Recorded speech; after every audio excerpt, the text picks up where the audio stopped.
Mesdames, Messieurs, bonsoir. La présidente de la Chambre de commerce et les membres consulaires sont très heureux de vous accueillir ce soir. Les secteurs commerce et industrie sont en général assez bien représentés. Ils ont des structures qui permettent de travailler et de réfléchir sur différents sujets. Le secteur des services, de par son étendue, de par sa variété, n'a pas ou peu de structure. Donc c'est pour cette raison que à la Chambre de commerce, nous avons pensé qu'il pouvait vous être utile, à vous, secteur du service, d'avoir une information spécifique à l'activité service sur la TGC. Dernière précision, nous n'aborderons pas la question de la compétitivité des entreprises. Ce n'est pas le sujet de ce soir, nous resterons sur la TGC. Mais bien évidemment, c'est un sujet qui sera abordé d'une manière différente. Mais dans la mesure où le texte n'est pas encore définitif ou voté, nous avons préféré ne pas aborder ce point, on va dire, dans le détail. Avant de passer la parole à M. Beauvalet, dont nous remercions la présence ce soir, je le laisserai se présenter. Je vais très rapidement vous présenter les missions de la Chambre de commerce. Le premier axe, c'est de gérer les infrastructures et contribuer au développement des entreprises. En effet, comme vous le savez, pour la plupart, la CCI gère les aéroports de Nouméa, Tantouta et Magenta, et nous participons également à la gestion de l'aérogare de l'île des Pins. La CCI est une force de proposition et ainsi elle contribue aux réformes économiques en représentant les intérêts de ses ressortissants. La Chambre de commerce, nous sommes des élus, nous sommes des professionnels et nous pensons que nous pouvons apporter une voix un petit peu différente par le vécu et l'expérience que nous avons dans la vie de nos entreprises. Enfin, nous sommes sollicités par les institutions et nous pouvons mener un certain nombre de réflexions d'ordre fiscal, douanier, économique, et la Chambre de commerce est régulièrement consultée sur des projets, sur des textes qui sont relatifs à l'économie du territoire en général. Nous pouvons simplement des fois regretter de ne pas avoir le temps ni les moyens d'étudier certains sujets en profondeur, mais à chaque fois, nous essayons de consulter des professionnels, d'aller chercher les experts, de manière à ce que notre avis puisse vraiment sérieusement contribuer à la réflexion.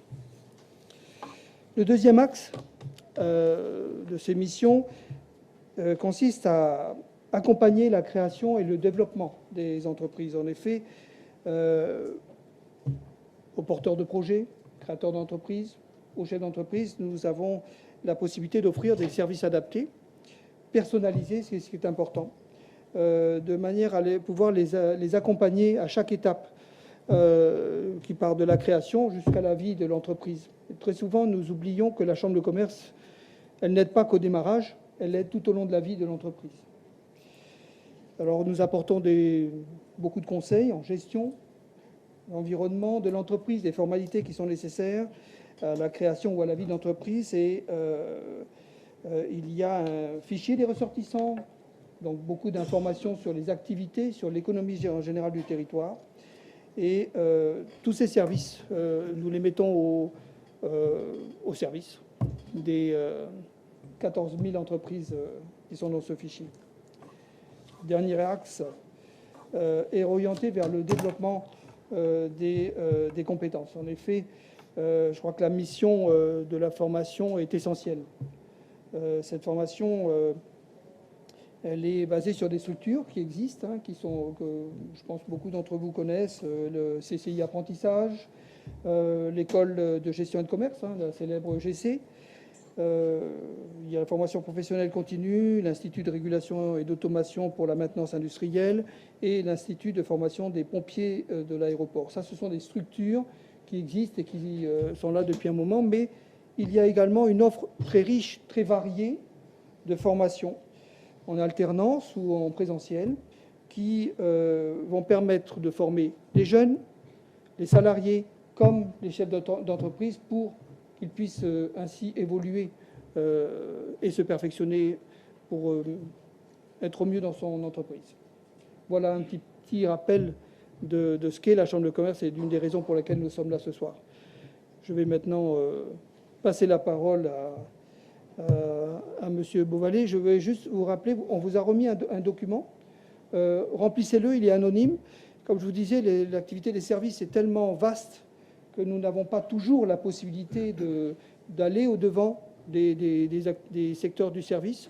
C'est une façon de vous connaître et peut-être de savoir qu'est-ce que vous attendez de nous, qu'est-ce que vous attendez de la Chambre de commerce. Donc remplissez-le, il est anonyme et il nous permettra d'être plus proche de vous encore. Monsieur Beauvalet, je vous passe la parole. Merci.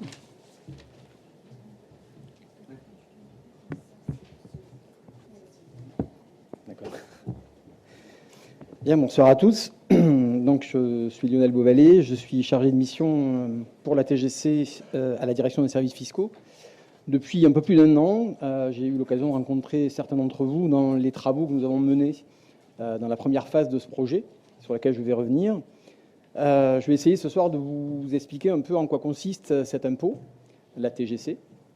Et je vais vous donner quelques éléments plus précis sur le secteur des services, puisque c'est le thème de la soirée.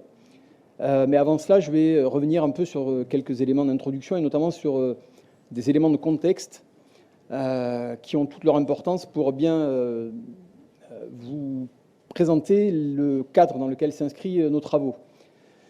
Ce contexte, il est le suivant, c'est le constat qui a été fait depuis très longtemps déjà de l'obsolescence de notre fiscalité indirecte, dont on sait qu'elle est complexe, elle est extraordinairement mitée d'une certaine façon, puisqu'elle est soumise à de nombreuses exonérations.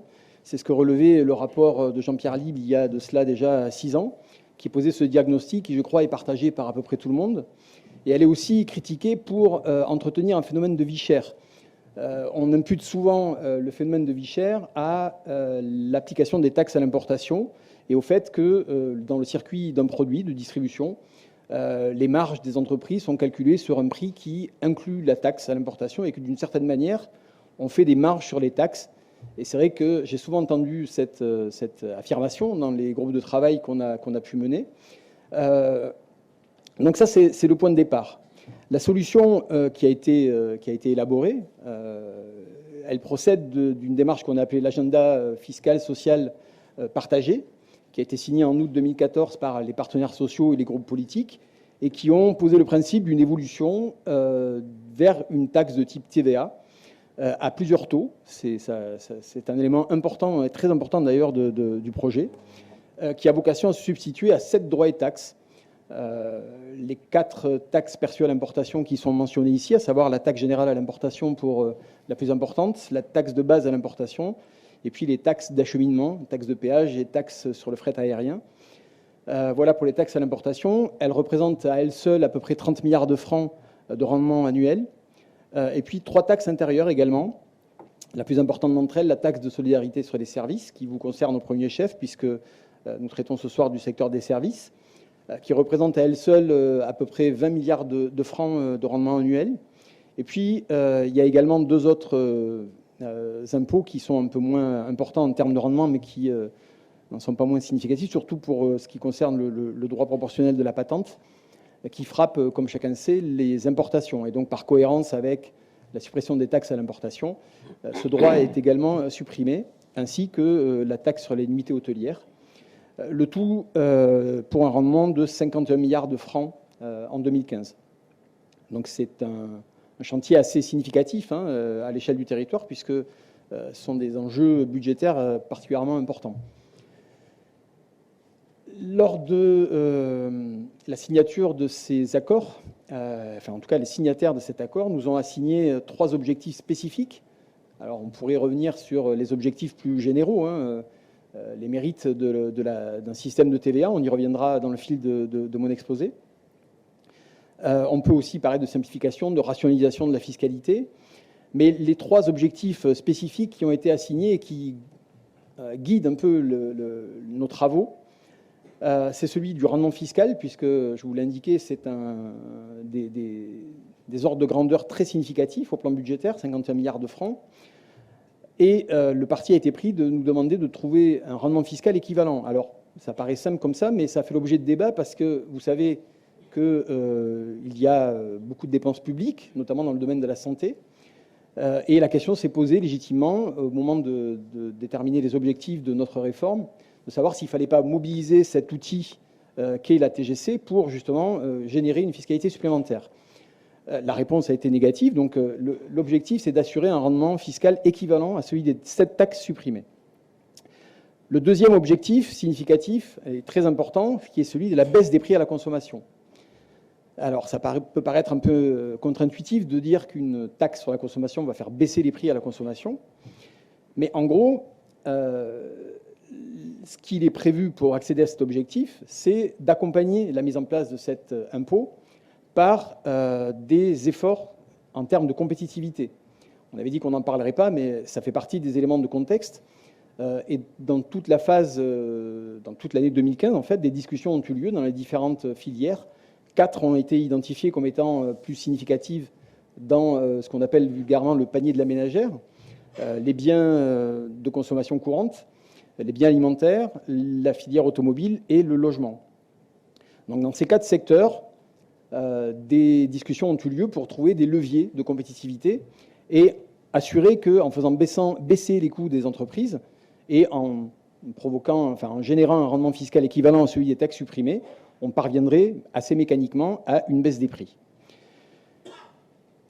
Or, il se trouve qu'à cette heure, les accords de compétitivité n'ont pas abouti, et c'est la raison pour laquelle, c'était prévu dans l'agenda fiscal partagé, il pouvait y avoir également des mesures de réglementation des prix ou des marges qui pourraient accompagner la réforme. Et aujourd'hui, vous savez qu'il est prévu effectivement dans une loi qui accompagne le projet de loi du pays sur la TGC, une loi compétitivité, concurrence et prix, qui prévoit notamment des mesures de réglementation des marges, dont on entend beaucoup parler, mais dont je tiens juste à rappeler ici qu'elles sont d'une certaine manière un peu supplétives. C'est-à-dire qu'elles n'ont vocation à s'appliquer que s'il n'y a pas d'accord de compétitivité qui permette d'accéder à une baisse des prix. Et donc à ce stade, rien n'est figé, et les choses peuvent bien sûr évoluer. Et puis, dernier objectif qui a toute son importance, c'est celui du maintien de la production locale, de la compétitivité, de la production locale. Pourquoi ? Parce que, on l'a vu, 30 milliards de taxes à l'importation, par définition, ne frappent que les importations et viennent renchérir d'autant les produits importés. Ce qui donne mécaniquement un effet compétitif aux produits locaux qui sont de surcroît exonérés sur l'achat de leurs matières premières et de leurs biens d'investissement de ces taxes. Voilà donc un peu le cadre très général dans lequel s'inscrivent nos travaux. Et je vous propose de passer aux étapes de cette réforme. Il y en a 3. Enfin, il y en a un peu plus que ça d'ailleurs, parce que la prochaine slide en parle également. La première d'entre elles, ça a été ce qu'on appelait la phase de co-construction. Il y a eu donc des groupes de travail menés en parallèle, des groupes de travail en matière de TGC que j'ai eu le plaisir d'animer. On a dressé 13 groupes thématiques par sujet important du point de vue de la TGC, dont un groupe spécifique sur les services. Et de ces groupes de travail ont émergé, enfin en tout cas on a tenté de faire émerger des solutions de compromis sur la base desquelles après on a rédigé le texte qui est aujourd'hui devant le Congrès. Dans le même temps, on a mené des travaux de compétitivité dont je parlais tout à l'heure sur les 4 filières retenues. Ça, c'était la première phase. Une deuxième phase est désormais en voie de s'achever. C'est celle de la traduction juridique. Sur la base des travaux réalisés dans les groupes de travail, on a rédigé un texte de loi du pays qui crée la TGC et qui supprime donc les autres taxes. Alors, je ne rentre pas dans le détail du dispositif juridique d'ensemble, mais la loi du pays, en fait, ne prévoit pas la totalité des dispositions relatives à la TGC. Il y a également une délibération, puisque c'est l'organisation institutionnelle qui est ainsi faite sur le territoire, qui renvoie la fixation des taux, notamment à la délibération. Donc les taux ne figurent pas dans la loi du pays. Et donc il y a une délibération qui prévoit le niveau de ces taux. Et il y aura un arrêté par la suite qui viendra préciser la ventilation des produits et des services entre les différents taux qui ont été arrêtés. Ces textes ont été présentés au Conseil d'État, validés par lui au plan juridique. sous quelques réserves très, très mineures, pour ce qui concerne la TGC en tout cas. Et puis nous sommes rentrés dans une phase d'analyse par le Congrès. Il y a déjà eu une réunion de la Commission de réglementation des affaires économiques et fiscales. Il y en a une deuxième demain, il y en aura vraisemblablement une troisième, peut-être même une quatrième. Puis après, se tiendra la séance publique et l'adoption du texte. Une fois cette étape passée, on rentrera dans une période qu'on peut appeler la préparation, qui reposera notamment sur un dispositif de formation qui vous sera présenté tout à l'heure et dont les chambres consulaires seront un peu la cheville ouvrière dans les différents secteurs d'activité. Et puis, il y aura la mise en place de tout un arsenal d'outils, de foires aux questions, par exemple, de numéros verts. Et tous ces outils, bien sûr, auront vocation à être prolongés au-delà de l'entrée en vigueur du texte, puisqu'on va voir qu'il y a une entrée en vigueur un peu particulière qui nous donne la possibilité, effectivement, de poursuivre un peu cet accompagnement pendant une phase un peu transitoire. Et puis, cette préparation, mais c'est un acte manqué, c'est un petit peu rogné sur le diapo, il y a également l'adaptation des systèmes d'information dont on sait qu'elle conduit à des contraintes assez significatives pour les opérateurs. On peut passer à la suite. Viendra ensuite le temps de la mise en œuvre. C'est le moment préféré. À compter du 1er janvier 2017, pardon. Alors, selon des modalités qui sont particulières, qui vont se dérouler en 2 étapes. La première étape, ça sera celle qu'on a nommée, et c'est désormais le terme consacré, la marche à blanc, qui visera les opérations réalisées entre le 1er janvier 2017 et le 30 juin 2018. Alors, le principe en est simple, hein, c'est la superposition d'une fine couche de TGC par-dessus les taxes existantes, donc avec des taux marginaux qui figurent ici, de 0,25, 0,5 et 1%. Quels sont les avantages de cette modalité d'entrée en vigueur? On parlait tout à l'heure du risque budgétaire encouru par le territoire dans le basculement de cette fiscalité de l'importation vers la consommation. Bien, le premier avantage qu'on y voit du côté en tout cas des pouvoirs publics, c'est de sécuriser le rendement. Sécuriser comment? Ça veut dire qu'en faisant cette marche à blanc, on va pouvoir identifier précisément le périmètre respectif des assiettes des différents taux et de projeter ce que pourrait être le rendement définitif avec les taux définitifs. On a bien sûr d'ores et déjà réalisé des exercices de cette nature, mais sur la base d'hypothèses macroéconomiques qui ne sont peut-être pas aussi fines qu'on aurait souhaité. Mais autre avantage, et non des moindres, c'est la familiarisation des opérateurs avec le nouveau dispositif. Cette TGC, on va le voir, elle repose sur des principes de fonctionnement qui sont radicalement différents de ceux qu'on connaît aujourd'hui avec les taxes qui existent. Et donc, il y a nécessairement une période d'acclimatation pour les opérateurs et permettre, comme je l'indiquais tout à l'heure, de pouvoir prolonger l'accompagnement pendant cette phase de 18 mois. Au-delà du 1er juillet 2018, eh bien, là, on sera dans la mise en œuvre pleine et entière de la réforme. Il va se produire 3 événements même majeurs. Le premier, c'est le désarmement des taxes à l'importation et des taxes qui ne sont pas des taxes à l'importation, mais qui sont également supprimées à cette date, la TSS, par exemple, et les 2 autres. Il y aura donc corrélativement l'application des taux définitifs de TGC, qui sont en l'état actuel des simulations qu'on a pu réaliser, des taux de 3, 11 et 22%. Je précise tout de suite qu'il faudra que ces taux soient validés par les enseignements à tirer de la marche à blanc. Bien sûr, si il s'avérait qu'on avait placé ces taux beaucoup trop haut et que le rendement était largement supérieur à ce qu'on escompte, il serait bien sûr revu à la baisse. Je n'ose envisager la situation inverse, mais vous avez compris que ça marche dans les 2 sens. Il y aura également à ce moment le remboursement des taxes à l'importation. Alors ça ne va pas vous concerner plus directement à vous, opérateurs de services, mais plus directement ceux qui ont des stocks de biens, qui auront supporté nécessairement les taxes à l'importation, et qui, si on n'y faisait rien, se verraient doublement taxés, puisqu'ils seraient soumis à la TGC, en plus des taxes à l'importation. Donc il y a un besoin impératif de remboursement de ces taxes. Et petite précision que j'ai oublié de mentionner, c'est que le produit de la marche à blanc, qui va être donc collecté à taux marginal pendant les 18 mois, va être affecté à un établissement public qui sera, le moment venu, chargé sur cette enveloppe de rembourser les taxes à l'importation. Donc voilà pour les étapes. Je vous propose maintenant de de regarder un peu comment fonctionne cet impôt, quelles en sont les caractéristiques et quel est le schéma de raisonnement qu'il va falloir apprivoiser pour savoir comment l'impôt va s'appliquer à son activité. Donc, commencer par quelques caractéristiques générales de la TVA, puisque la TGC est une déclinaison locale de la TVA. Il faut savoir que la TVA, c'est un impôt qui est assez largement répandu à travers le monde, puisque plus de 180 États l'ont mis en œuvre. C'est qu'il doit avoir certaines vertus. Et commencer par tordre le cou à une idée reçue. En fait, la TVA, elle porte très mal son nom, parce qu'elle n'est pas une taxe sur la valeur ajoutée, elle est une taxe sur la consommation finale. C'est la consommation finale des ménages et des administrations, en l'occurrence. Donc ça, c'est la première caractéristique à retenir. La deuxième caractéristique, c'est une taxe générale. Elle a vocation à s'appliquer à l'ensemble des livraisons de biens et des prestations de services qui sont réalisées par des assujettis. On reviendra sur cette notion. Et ce, quel que soit le stade dans lequel il intervient dans la chaîne économique. Alors ça peut paraître un peu étrange de dire qu'on va taxer la consommation finale, mais qu'on va aller mobiliser la totalité des entreprises, quelle que soit leur situation dans le processus économique, qu'elle soit en amont de la consommation finale ou alors directement au contact de cette consommation finale.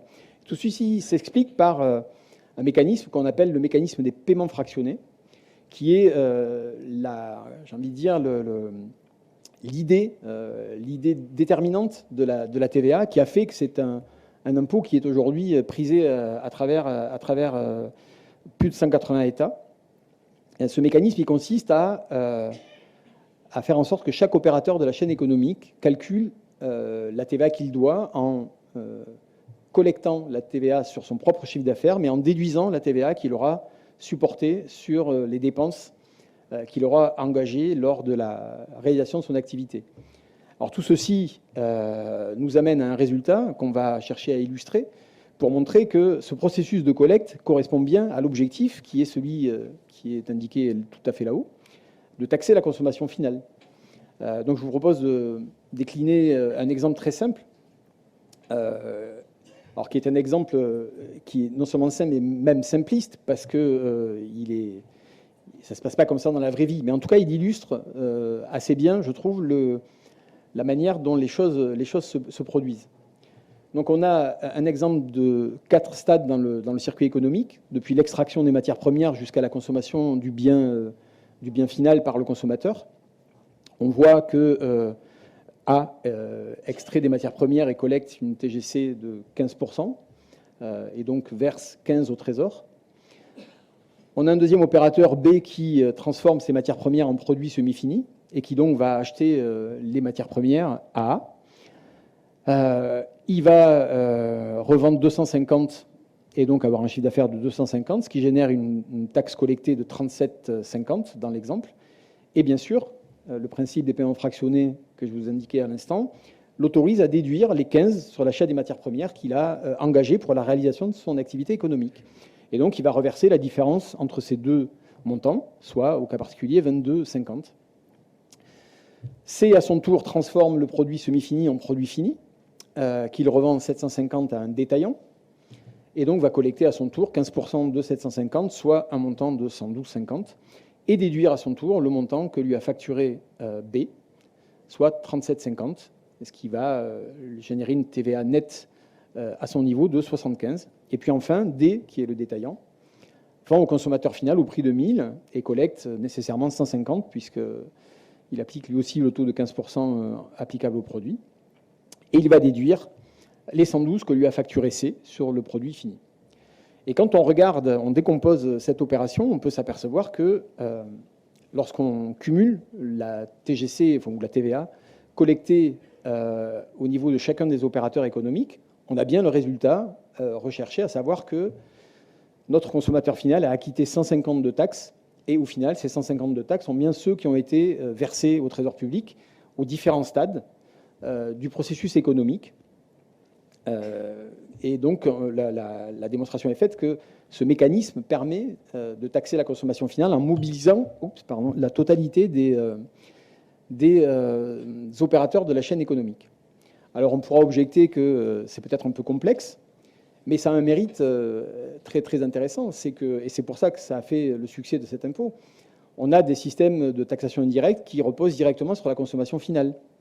C'est le cas notamment dans un pays assez important, puisqu'il s'agit ni rien moins que des États-Unis, qui a un système de taxe à la consommation, mais sur la consommation finale. Mais le risque de ce dispositif, ce qu'on appelle les sales tax, c'est de centraliser sur un seul et même opérateur, c'est-à-dire celui qui est en contact avec le consommateur final, tout le risque du rendement fiscal. Ça veut dire quoi? Ça veut dire que le jour où le détaillant s'en va avec la caisse, c'est toute la recette fiscale qui est perdue. On voit bien que dans un schéma de cette nature, le risque fiscal pour le Trésor public et pour les finances est d'une certaine manière répercuté, diffusé sur l'ensemble des opérateurs de la chaîne économique. Ça, c'est un premier avantage. Deuxième avantage, c'est de savoir quand on a affaire à un consommateur final. Quand vous êtes détaillant, vous pouvez très bien vendre également à des opérateurs économiques. Ce n'est pas marqué sur leur front que ce sont des opérateurs économiques. Dans le mécanisme américain dont je parlais à l'instant, il est prouvé qu'environ 30% du rendement de la taxe provient d'entreprises qui ont acquitté la sales tax. Et donc, on voit qu'on est quand même assez loin du résultat escompté qui est celui de la taxation sur la consommation finale. Il y a bien d'autres avantages encore à la TVA, mais on va pas s'étendre sur ce sujet-là. Mais voilà, en gros, ce qu'il faut retenir de ce mécanisme et de la raison pour laquelle il est dans les schémas de taxation de la fiscalité indirecte, celui qui a primé la plupart des autres, réserve importante quand même des États-Unis. Autre caractéristique de cet impôt, c'est un impôt qui est dit territorial. Ça veut dire quoi? Ça veut dire qu'en gros, on cherche à appréhender la consommation finale, certes, mais on cherche à appréhender la consommation finale sur un territoire fiscal donné. On verra lorsqu'on déclinera ces règles pour les services. Ça implique des règles de territorialité qui permettent de situer les opérations taxables au lieu de la consommation finale, ou en tout cas au plus près du lieu de la consommation finale. Ça explique également que les exportations soient exonérées. À partir du moment où un bien va quitter le territoire fiscal, c'est qu'on peut réputer raisonnablement qu'il ne va pas être consommé sur ce territoire fiscal. Et ce faisant, comme on est en train de rechercher à taxer la consommation finale ayant lieu sur ce territoire, cette exportation n'a pas vocation à rentrer dans le rendement budgétaire de l'impôt. C'est ce qui explique que les exportations sont non seulement exonérées, mais elles sont également, on verra, des opérations qui ouvrent droit à déduction. Ça veut dire qu'en gros, on ne collecte pas la taxe, mais on peut déduire toute la taxe qu'on a collectée en amont, payée en amont, et qui correspondent à des fractions, dans l'exemple qu'on prenait tout à l'heure. Mais ces fractions-là ont été perçues indûment parce que l'exportation intervenant, il n'y a pas de consommation finale sur le territoire. De la même manière, et c'est la symétrie, l'importation est taxée. Quand un bien rentre sur le territoire, il a vocation à y être consommé ou vocation à être utilisé dans un processus économique de création d'un nouveau bien ou d'un service, le cas échéant. Et donc, à ce titre, il rentre dans ce mécanisme des paiements fractionnés qu'on a illustré sur la slide précédente. Autre caractéristique notable, c'est un impôt proportionnel. Ça veut dire quoi? Ça veut dire que c'est un impôt qui repose sur le principe de l'application d'un taux à une base d'imposition. Les taux, on l'a vu, il y en a 3. Ça, c'est un élément assez structurant et c'est aussi un élément de complexité de notre TGC, puisque qui dit 3 taux dit nécessairement obligation de délimiter le périmètre respectif de ces 3 taux. Et donc ça, nécessairement pour des activités qui sont très facilement identifiables, pour lesquelles il n'y a pas de difficulté, ça va aller, mais il y a nécessairement des cas où il va y avoir des analyses sur la qualification d'une opération. Et évidemment, cette qualification va faire dépendre le taux applicable. Du coup, c'est un élément de complexité, mais qui est assumé comme tel, dans la mesure où il ne faut quand même pas perdre de vue qu'on part d'un système où il y a une grosse différenciation de taxation à l'importation, notamment par le biais de la TGI, et que donc on ne peut pas envisager raisonnablement sur le territoire un impôt qui s'appliquerait avec un taux unique, qui reviendrait à taxer plus les biens de première nécessité et à taxer moins, par exemple, des biens moins indispensables aux besoins de chacun. Et on comprend bien que dans une perspective de lutte contre la vie chère, qui est celle qui, je vous le rappelle, irrigue un peu tous ces travaux, ne serait pas nécessairement très cohérent. Dernière caractéristique notable de cet impôt, et non des moindres, c'est aussi ce qui fait qui fait sa supériorité, on va dire, par rapport aux autres dispositifs de taxation, c'est la neutralité. Mais ça procède du mécanisme des paiements directs, des paiements fractionnés, pardon. Les entreprises collectent cet impôt dans des comptes de tiers. Elles tiennent leur comptabilité hors taxe. Leur compte de résultat n'est pas impacté par la TGC. Donc elles collectent la taxe, elles tiennent leur compte de résultat hors taxe, et toute la TVA, que ce soit la TVA collectée, la TVA déductible, tout ça est tenu dans des comptes hors taxe, dans des comptes de tiers, qui sont soldés à la fin des périodes d'imposition pour déterminer un solde qui est positif, auquel cas il y a une TVA réglée, ou alors négatif, auquel cas il peut y avoir, le cas échéant, un crédit de TVA dont on peut obtenir le remboursement dans des conditions sur lesquelles on va revenir. Donc voilà en gros le cadre un peu conceptuel, si j'ose dire, de ce qu'est la TVA. Et je vous propose donc de rentrer dans une approche beaucoup plus juridique maintenant, qui va traduire en fait juridiquement les objectifs et les caractéristiques sur lesquelles je viens de faire un petit focus. Donc, un impôt, il faut déterminer son champ d'application, c'est la première opération. Le champ d'application en matière de TVA ou de TGC, il se définit de la manière suivante. On définit d'abord ce qu'est une personne assujettie. Alors, un assujetti, c'est quoi? C'est une personne, là encore une fois, c'est de manière très juridique, qui exerce de manière indépendante, je rajouterai de manière habituelle aussi, c'est pas mentionné ici, mais c'est important, une activité économique. Une activité économique, c'est quoi? C'est, nous dit le texte, une activité de producteur de biens, de fabricants, de commerçants, de prestataires de services, notamment les activités extractives, les activités agricoles, les professions libérales. Voilà ce que nous dit le texte. Donc on voit que c'est un périmètre très large. Il faut que les personnes, alors on vise les personnes, mais personnes au sens générique, c'est les personnes physiques, c'est les personnes morales, c'est toutes les personnes qui exercent une activité économique ainsi définie. De manière indépendante, c'est très important aussi. Quand on est salarié, on fournit un service à titre onéreux à son employeur, et pour autant, on est dans un lien de subordination, on n'est pas indépendant, et donc on n'est pas assujetti à la taxe. Donc voilà pour la notion d'assujetti, qui était une notion vraiment centrale d'un système de TVA. Et puis, reste à définir les opérations qui sont imposables. Et donc les opérations, il y en a de deux types. Il y a les opérations réalisées par les assujettis, les livraisons de biens et les prestations de services. Donc aujourd'hui, on va s'attarder plus sur la deuxième partie de ces opérations, qui sont réalisées à titre onéreux et par un assujetti agissant en tant que tel. Alors agissant en tant que tel, ça veut dire quoi? Ça veut dire qu'il agit dans le cadre de son activité économique. Un plombier qui va vendre sa voiture, il est assujetti, il a une activité de service à titre onéreux. Mais s'il vend sa bagnole personnelle, il n'est pas dans une activité économique, il est dans une démarche patrimoniale, il n'agit pas en tant que tel au sens du droit de la TVA. Et puis, encore faut-il que ces opérations soient situées en Nouvelle-Calédonie, et on va voir les règles de territorialité. Il y a une autre catégorie d'opérations taxées, on en a déjà parlé, c'est les importations de biens qui, elles, sont taxées quelle que soit la qualité de l'importateur. C'est-à-dire, en tant que particulier, si on achète un bien à l'importation, on va devoir acquitter la TGC, comme aujourd'hui on acquitte les taxes à l'importation, puisque nécessairement, si on l'acquitte en tant que particulier, on va réaliser une consommation finale sur le territoire. Et encore une fois, il faut toujours avoir en tête cet objectif de taxer la consommation finale, et donc il est plus que légitime que les importations de biens soient taxées. Parmi les opérations imposables, certaines sont taxées de plein droit, d'autres sont exonérées par une disposition express. Donc elles le sont, on verra notamment pour les services lesquels sont concernés. Certaines sont exonérées de plein droit, je disais, mais d'autres peuvent faire l'objet d'une option. Il y a deux opérations pour lesquelles on peut opter, notamment une en matière de service, c'est la location d'un bien immobilier à usage professionnel. On reviendra là-dessus. Et donc, à défaut d'exonération, les opérations sont taxées de plein droit au taux qui leur est applicable en fonction de leur nature. On peut y aller. Donc ça nous a permis normalement de déterminer les opérations qui étaient imposables. On sait également qu'il y a des opérations qui vont donner lieu, des dépenses qui vont donner lieu à une déduction. Ces déductions, elles sont résumées ici.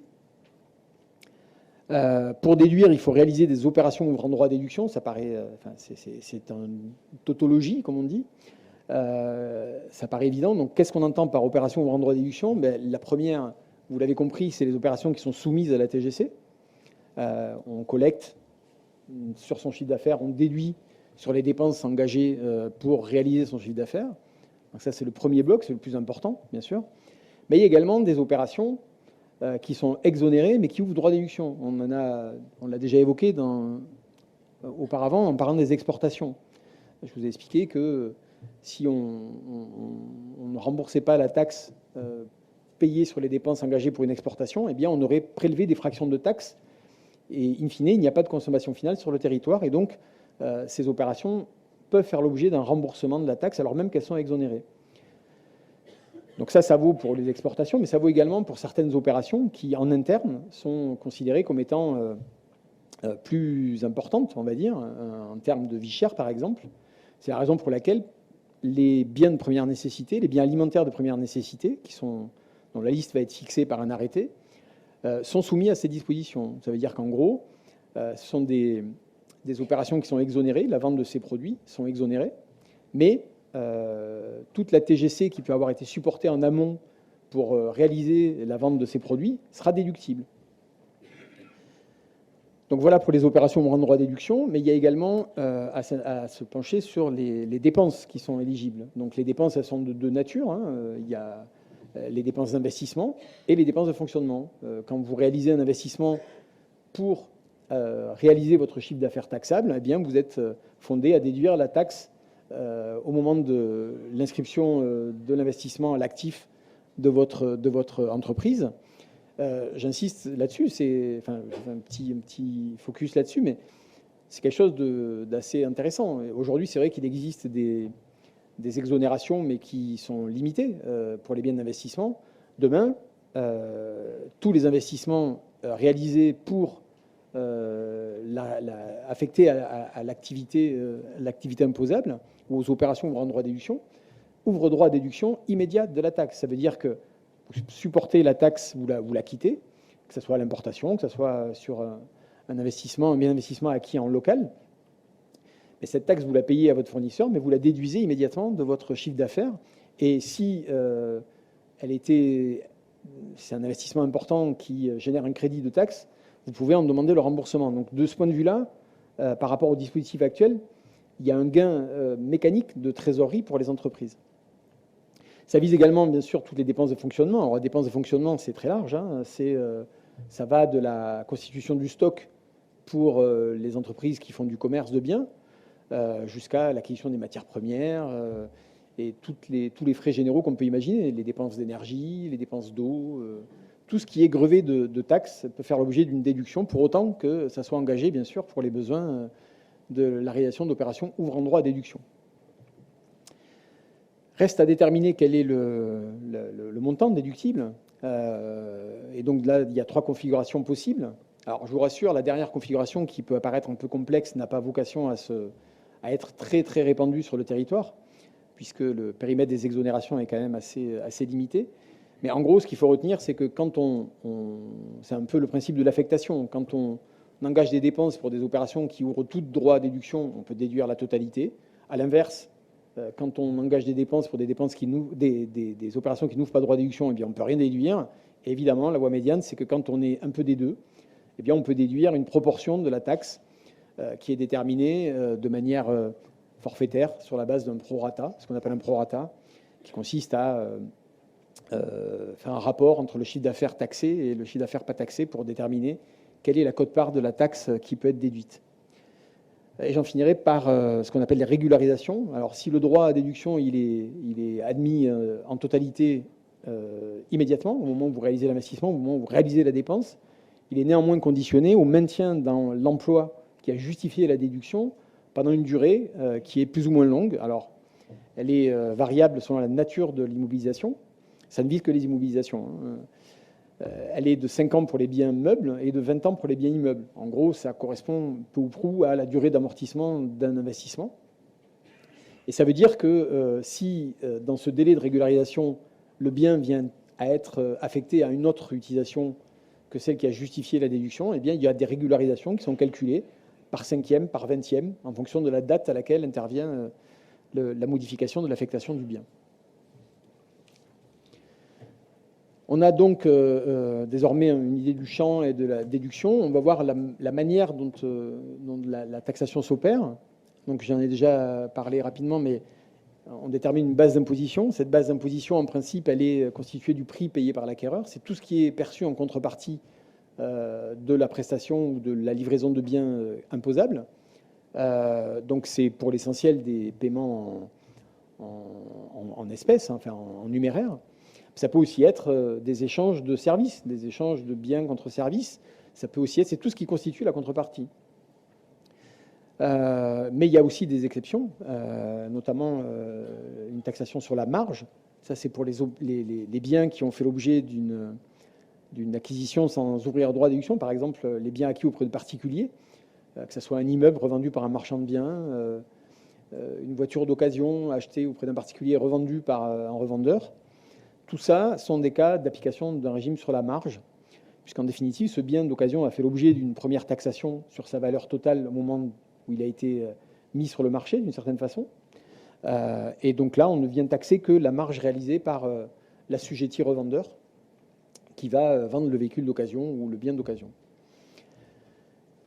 Élément important également, c'est le fait générateur, ce qu'on appelle le fait générateur et l'éligibilité.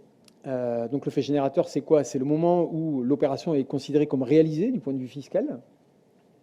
L'exigibilité, c'est le droit que le Trésor a sur son débiteur de faire valoir sa créance. Et donc c'est le moment où l'assujetti est contraint de payer l'impôt. Et donc il y a des principes assez simples. Pour le fait générateur, c'est au moment de la réalisation de l'opération. Donc en gros, c'est au moment de la livraison pour les livraisons de biens, c'est au moment de la réalisation de la prestation pour les prestations de services. Et pour l'exigibilité, ça se complexifie un petit peu puisqu'on a introduit une différenciation qui est la reproduction de ce qui existe sous d'autres latitudes, hein, en France notamment. Qui est donc pour les livraisons de biens, ce sera au moment du fait générateur, donc au moment où la livraison intervient, alors que pour les prestations de services, c'est au moment où l'encaissement intervient. Alors pourquoi cette différenciation? C'est vrai qu'à l'origine, ça faisait partie des remarques qui avaient été faites dans les groupes de travail. Le fait d'avoir à payer la taxe au moment de la réalisation de l'opération peut être pénalisant pour la trésorerie d'une entreprise, puisque selon les délais de paiement qu'on consent à ses clients ou selon les délais que eux-mêmes vous imposent lorsque vous n'avez pas négocié ces délais de paiement, eh bien, vous êtes contraint de porter d'une certaine façon la taxe pour le compte de votre client. Alors pourquoi ne pas avoir généralisé la TVA à l'encaissement? La raison est très simple. C'est que dans un système où il y a 3 taux, 4 taux, même si on veut ajouter le taux 0 qui est amené à s'appliquer sur certains biens de première nécessité, on a établi, notamment avec les experts comptables, que c'était absolument insuivable au plan comptable et que c'était extraordinairement complexe, ça allait générer des coûts de conformité très très élevés et en tout cas disproportionnés au regard de l'enjeu. Et donc, le résultat, c'est cette différenciation, sachant que pour l'encaissement, pour les services, pardon, l'encaissement c'est le principe, mais il y a également une possibilité d'opter pour s'aligner sur les livraisons de biens. Généralement, c'est une modalité qui est mise en œuvre pour les opérateurs qui réalisent à la fois des livraisons de biens et des prestations de services. Ça vient simplifier assez substantiellement le dispositif dans la mesure où ça permet de suivre de manière unifiée son activité et pas d'avoir à différencier les encaissements pour les services et le fait générateur pour les livraisons de biens. Et puis, dernier élément à mentionner dans les modalités, c'est le taux. On l'a vu, il y a 3 taux qui sont prévus, réduit, normal et supérieur. Ces taux, ils n'ont pas été définis au hasard. Je vous ai expliqué tout à l'heure qu'on ne part pas d'une page blanche. Hein. Il y a un système fiscal qui existe, qui aujourd'hui discrimine les produits à l'importation. Et dans toute la mesure du possible, pour éviter qu'il y ait des transferts de charges fiscales importants entre les différents produits, eh bien, on a essayé de reproduire, dans toute la mesure du possible, l'architecture globale des taux de TGI. Alors bien sûr, c'est pas possible de manière parfaite, hein, parce que la TGI, c'est 6 taux, je crois. 11 taux. Voilà, 11 taux. Voilà, donc c'est autrement plus complexe. Et donc, on doit réduire ça à 3 taux. Alors, le parti a été pris d'assurer la meilleure adéquation possible. Par exemple, le taux de TGI de 4% donne un taux de TGC de 3%. Le taux de TGI de 11%, qui est le taux de droit commun, donne, selon le cas, un taux de TGC de 3 ou un taux de TGC de 11. Et puis, au-delà, le taux de 21 donne, lui aussi, lieu à une TGC à 11 ou une TGC à 22, selon les produits. Et puis, tous les taux supérieurs de la TGI sont au taux supérieur de TGC, soit à 22%. Et puis, il y a un autre paramètre qui est important à noter dans la définition des taux. Je vous ai parlé de cet objectif qui nous avait été assigné par les signataires de l'agenda partagé, qui est celui de la protection des produits locaux. On a vu qu'en démantelant les taxes à l'importation, on supprime de fait l'avantage compétitif dont ils bénéficiaient par rapport aux produits importés. On a évalué toutes les mesures possibles pour restaurer cet avantage compétitif. Et in fine, celui qui a retenu, celui qui a été choisi à titre principal, je ne dis pas qu'il n'y aura pas d'autres mesures spécifiques pour poursuivant le même objectif, mais à titre principal, ce qui a été retenu, c'est un taux réduit pour les produits transformés localement. Ce qui veut dire qu'il y a deux critères, en définitive, d'application du taux sur les produits. En tout cas, c'est la nature de ce produit et la fabrication locale ou pas du produit. Tout ça aura vocation et sera précisé par arrêté qui lui-même s'inscrira dans le cadre défini par la délibération dont je parlais tout à l'heure en matière de taux. Ensuite, on va rapidement parler des obligations. Il y a 3 types d'obligations. La déclaration, nécessairement, c'est celle à laquelle on passe plus spontanément. De ce point de vue-là, il y a 2 régimes. Un régime de franchise en base qui s'inscrit, qui est aligné sur les seuils du forfait et qui permet donc de ne pas être taxé et de ne pas avoir d'obligation déclarative. C'est ce qu'on appelle la franchise en base. L'avantage, il est évident, hein, c'est pour les opérateurs de ne pas avoir les coûts de conformité de TGC et pour l'administration de ne pas avoir à surveiller une population dont les enjeux sont assez minimes et dont la volatilité, est, pour parler pudiquement, est peut-être un peu plus importante que celle des opérateurs classiques. Donc voilà pour la franchise. Pour les prestataires de services, le seuil de 7,5 millions. Petite précision, il est de 25 millions pour les livraisons de biens et les travaux immobiliers. Ça avait été demandé expressément et donc les travaux immobiliers sont à 25 millions. Et puis lorsqu'on est au-dessus de ce seuil, on est de plein droit dans ce qu'on appelle un régime réel. Le régime réel, il se décline lui-même en 2 modalités. Une modalité trimestrielle en dessous d'un seuil de 200 millions de chiffre d'affaires annuel, et une modalité mensuelle au-dessus de ce seuil. Autre obligation, celle de la facturation. Aujourd'hui, elle existe avec la TSS, elle existe demain avec la TGC. Pour toutes les opérations réalisées à destination d'un assujetti, on doit dresser une facture. La raison en est très simple. Vous savez que l'assujetti, il a vocation à déduire la taxe que vous lui avez facturée.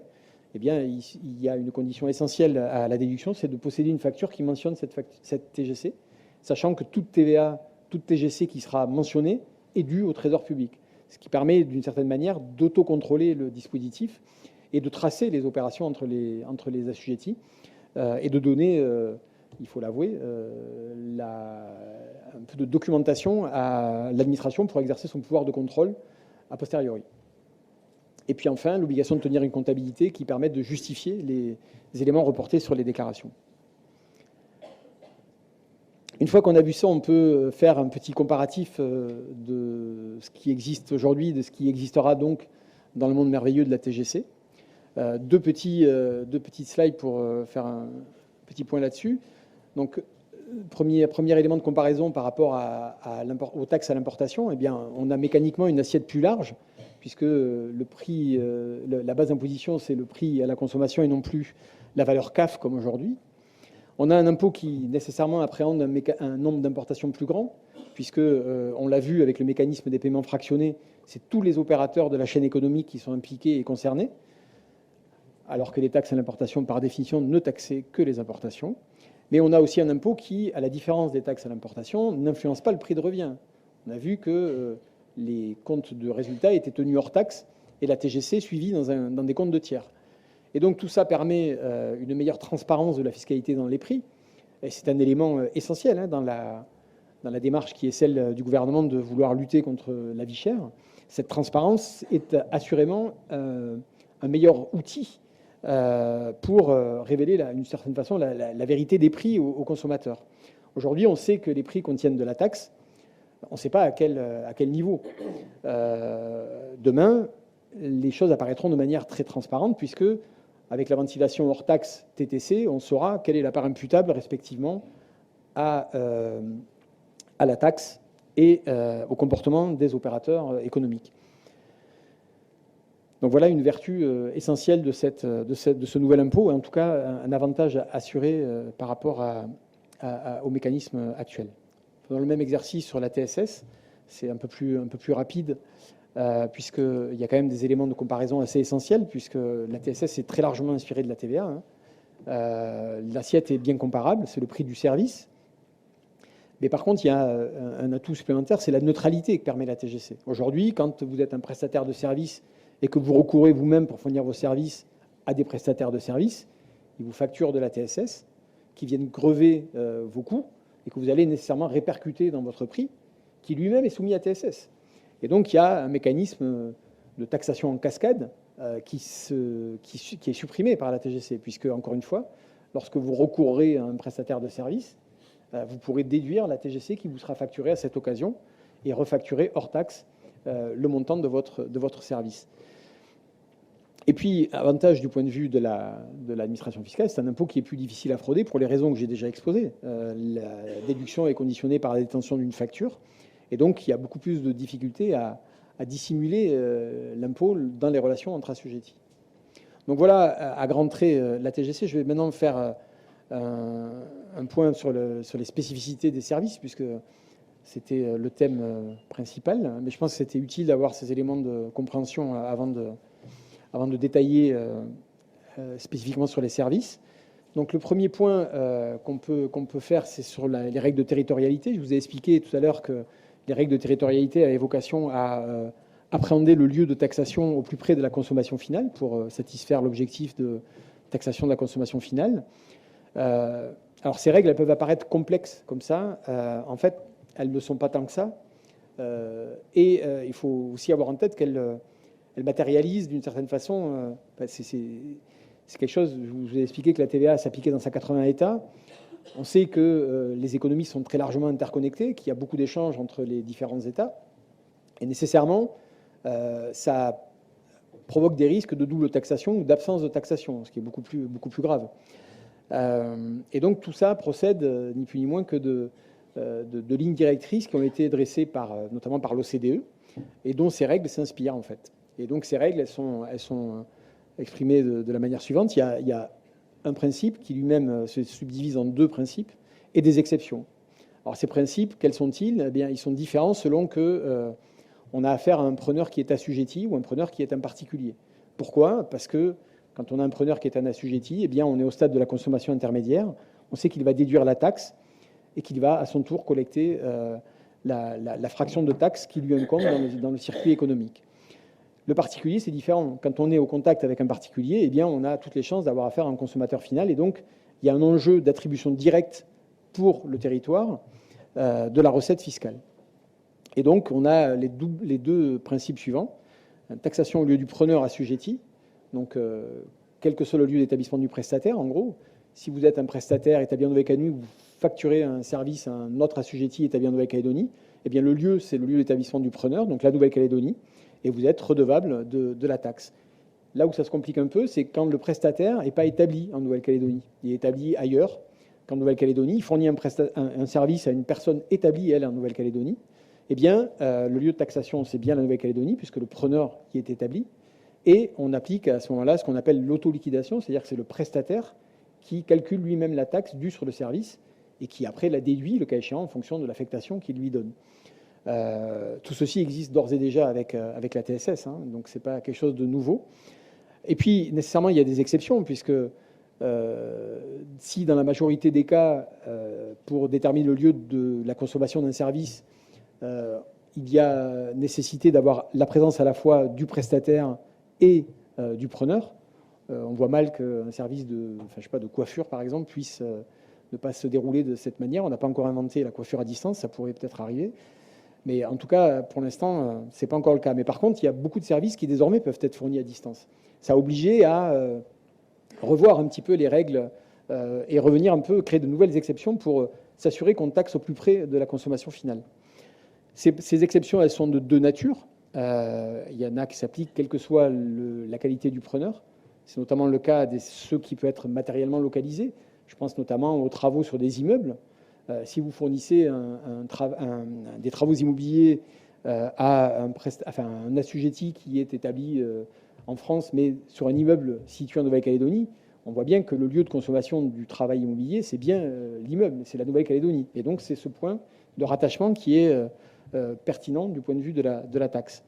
Il y a d'autres exceptions, je ne vais pas toutes les lister, mais le transport de personnes, c'est en fonction de la distance parcourue. Les droits d'entrée dans les manifestations culturelles, sportives, éducatives, ce genre de choses. On sait que ça se situe quelque part à l'endroit, que ça se situe à l'endroit où est organisée la manifestation. Et puis il y a des exceptions spécifiques pour les preneurs non assujettis, notamment tout ce qu'on appelle les prestations de services électroniques. Les prestations de services électroniques, c'est quoi? C'est quand on télécharge de la musique sur son smartphone, par exemple, on a une prestation de service électronique. Et donc, clairement, le lieu de la consommation, c'est bien le lieu de résidence du particulier, et non pas, comme les multinationales du secteur ont essayé de le faire croire pendant longtemps, le lieu d'établissement qui, de manière tout à fait hasardeuse, se trouve dans l'État de l'Union européenne, qui a le taux de TVA le plus faible de l'Union européenne. Il y a d'autres prestations immatérielles, comme le conseil, les prestations d'avocat, et tout ce genre de choses. Bien sûr, à l'inverse, si un prestataire établi en Nouvelle-Calédonie fournit ce type de service à un particulier qui, lui, est résident d'un autre État, eh bien, la prestation n'est pas située en Nouvelle-Calédonie et donc n'est pas soumise à la TGC. Il y a également des options, des exonérations spécifiques en matière de services. Pour l'essentiel, ce sont pour des raisons d'intérêt général. On vise notamment tout le secteur de la santé, l'éducation, les crèches, les maisons d'accueil des personnes âgées, la distribution du courrier et l'affranchissement. Voilà, donc ça, ce sont notamment sur la santé, c'est tout ce qui est hospitalisation privée, puisque les personnes publiques n'ont pas la qualité d'assujetti, donc pour elles, la question ne se pose pas. Et tout ce qui est délivré sous forme de soins à la personne par les professions médicales et paramédicales. Donc c'est un spectre quand même assez large. Il y a également les opérations qui sont soumises à d'autres taxations. C'est notamment le cas de la taxe sur les opérations financières, mais aussi la taxe sur les conventions d'assurance ou le prélèvement sur les jeux. Il y a également des exonérations en matière d'immobilier. L'immobilier à usage d'habitation est exonéré sans faculté d'option. À l'exception notable du logement meublé qui est assorti de ce qu'on appelle des prestations para-hôtelières. Tout ça a vocation à rétablir d'une certaine façon une concurrence équitable avec le secteur de l'hôtellerie traditionnelle. On sait qu'il y a sur le territoire, ça commence à gagner un peu, mais c'est une tendance mondiale. Il y a de plus en plus recours à des sites de peer-to-peer, d'une certaine façon, qui permettent de fournir ce type de service. Et il n'est pas envisageable de leur réserver un sort différent de celui de l'hôtellerie traditionnelle, qui déjà souffre de cette concurrence qui peut apparaître à bien des égards déloyale. Il y a également le cas spécifique, là pour le coup, au territoire, qui est celui de la mine et de la métallurgie, pour lesquels il y a un double dispositif. Alors ça, c'est important, puisqu'il y a beaucoup de prestataires de services qui travaillent avec les opérateurs de la mine. Peut-être deux mots sur l'économie générale de ce dispositif. Le minerai, le métal transformé, a vocation à être exporté en totalité et n'est pas consommé de manière finale sur le territoire, on le saurait. Et donc, nécessairement, tous les opérateurs, ce qui extrait le minerai ou ceux qui le transforment et qui exportent les métaux, vont réaliser des exportations. On a vu tout à l'heure que si on taxe en amont de ces exportations, on prélève des fractions de taxes qui ne sont pas légitimes d'une certaine façon, puisqu'elles ne correspondent pas à une consommation finale sur le territoire. Et donc, on a créé des dispositifs d'exonération en amont, de manière à éviter que les opérateurs de la métallurgie et de la mine n'ait à décaisser la taxe sur les prestations et les achats qu'elle réalise auprès des opérateurs locaux ou des importations qu'elle réalise, de manière justement à éviter ce décaissement de taxes et le remboursement qui s'en suivrait pour l'administration fiscale. Il y a également des exonérations spécifiques pour les mécanismes de défisc métropolitaine, de manière à éviter de renchérir les investissements à financer. Et puis, quelques autres exonérations, notamment pour les organismes sans but lucratif, les opérations bancaires qui ne sont pas soumises à la TOF, ou encore les opérations des sous-traitants miniers, puisque là, encore une fois, c'est le même esprit que celui que j'indiquais pour la mine et la métallurgie. On veut éviter le portage de taxes par les opérateurs du secteur. Parmi ces exonérations, 2 peuvent faire l'objet d'une option. Un concerne les livraisons d'immeubles, les locations d'immeubles à usage professionnel, et le deuxième concerne les livraisons d'immeubles qui sont dits non neufs. Alors pourquoi ces exonérations, ces options? En fait, vous pouvez, quand vous louez un bien professionnel, déterminer le régime applicable en fonction du régime de votre preneur à bail. Si vous faites construire un immeuble, vous allez supporter de la TGC. Cette TGC, si vous louez en exonération de taxes, vous ne pourrez pas la déduire. Par contre, si vous optez pour la soumission à la TGC, vous allez pouvoir déduire cette taxe. Et de la même manière, votre preneur peut déduire la TGC sur les loyers. Et de cette manière, on évite les phénomènes de ce qu'on appelle de taxes cachées. C'est-à-dire qu'en gros, on assure la neutralité de la taxe. L'opérateur assujetti ne supporte pas de taxes sur son loyer et le loyer est défini sur une base totalement hors taxe. Et à l'inverse, bien sûr, si le preneur est un non-assujetti ou quelqu'un qui ne peut pas déduire la taxe, la question peut se poser de l'opportunité d'exercer cette option ou pas. Donc en gros, c'est un peu une décision de gestion qu'il faut prendre en connaissance de cause et notamment en considération du régime de son preneur. Sur les taux, bien l'architecture qu'on a évoquée tout à l'heure, elle se décline comme ça sur les services. On voit que le taux réduit a vocation à s'appliquer aux prestations culturelles, aux prestations sportives, au transport de personnes, aux services publics locaux, aux prestations d'entretien et de réparation du logement du parc social des bailleurs sociaux, mais également, ça c'est important, aux travaux d'amélioration, de transformation et d'aménagement des logements, ce qui permet déjà d'éviter un encouragement à l'évasion fiscale, puisque on sait que c'est un secteur qui est plutôt sensible à cette dérive. On l'a pu le constater en métropole depuis que le taux réduit a été mis en place sur ces services. Eh bien, l'économie souterraine a très largement diminué. Donc c'est également le cas pour les services d'aide à domicile aux personnes âgées ou handicapées. Et pour les services, il n'y a pas ou très peu de taux supérieurs, à l'exception des locations de moyens de transport. En tout cas, c'est sûr pour la longue durée. Ça reste encore à établir pour la courte durée. Et puis, comme le taux normal est celui de droit commun, d'une certaine façon, tout ce qui ne relève pas du taux réduit ou du taux supérieur a vocation à relever du taux normal, qui, je vous le rappelle, est évalué aujourd'hui à 11% en régime définitif, c'est-à-dire après le 1er juillet 2018. Je vous rassure, c'est l'avant-dernière slide, je suis un peu long, j'en suis désolé.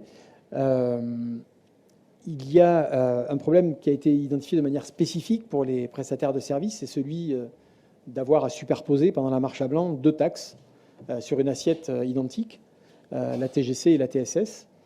On a fait valoir que les logiciels de facturation, notamment, ne pouvaient pas identifier de manière séparée ces 2 taxes. On nous a fait également valoir que les coûts de développement qui en résulteraient pour les rendre compatibles avec cette superposition seraient disproportionnés au regard de l'enjeu, puisque l'enjeu, je le répète, là, ne couvre qu'une période de 18 mois. Et donc, ça paraît un peu disproportionné. Et donc, prenant acte de cette difficulté, on a introduit une dérogation aux règles de facturation dans la disposition, dans la loi du pays, qui permet de mentionner de manière globalisée la TGC et la TSS. Alors ça va à son tour générer d'autres difficultés, puisque il faudra traduire après comptablement ce que représente d'un côté la TGC, ce que représente la TSS, et ça pose également une autre difficulté sur le preneur du service, puisque lui doit être en mesure de déduire la TGC qui lui est facturée, dans cet ensemble globalisé. Et donc, ça, vraisemblablement, occasionnera le traitement ou le retraitement, en tout cas extra-comptable, de certaines opérations pour les opérateurs qui ne disposent pas des moyens informatiques permettant d'assurer ça de manière automatisée. Donc voilà pour ce cas. Et la dernière slide présente une sorte de récapitulatif. C'est une sorte de schéma de raisonnement au crible duquel on peut passer à peu près tous les types d'activités, de manière à voir quel est le régime fiscal qui est applicable à son activité. Donc il y a 5 étapes. La première, c'est de déterminer si on est ou pas assujetti. Pour les services, est-ce qu'on réalise des prestations de services à titre onéreux et à titre habituel? Si la réponse est oui, c'est qu'on est assujetti. Si la réponse est non, c'est qu'on n'est pas assujetti. Ou alors on peut ne pas être assujetti parce que la loi l'exclut. C'est le cas notamment des collectivités publiques. Les collectivités publiques, elles fournissent tout un tas de services à titre onéreux. Je pense par exemple au traitement des déchets. Quand il est réalisé par une collectivité publique, eh bien, la collectivité publique vous prend une redevance d'enlèvement des ordures ménagères. Donc il n'y a pas de doute au caractère onéreux du service, mais pour autant, la collectivité publique n'a pas la qualité d'assujetti. Donc, si vous êtes assujetti, eh bien, on passe à la deuxième étape. La deuxième étape, c'est quoi? C'est de déterminer quel est le régime applicable et est-ce qu'on peut bénéficier du régime de la franchise. Donc, je vous indiquais que pour les services, il était basé sur celui du forfait et donc de 7,5 millions par an. Si son chiffre d'affaires est inférieur à ce seuil, eh bien, à nouveau, on peut conclure qu'on n'a pas d'obligation au regard de la TGC et passer son chemin sans avoir à s'en préoccuper.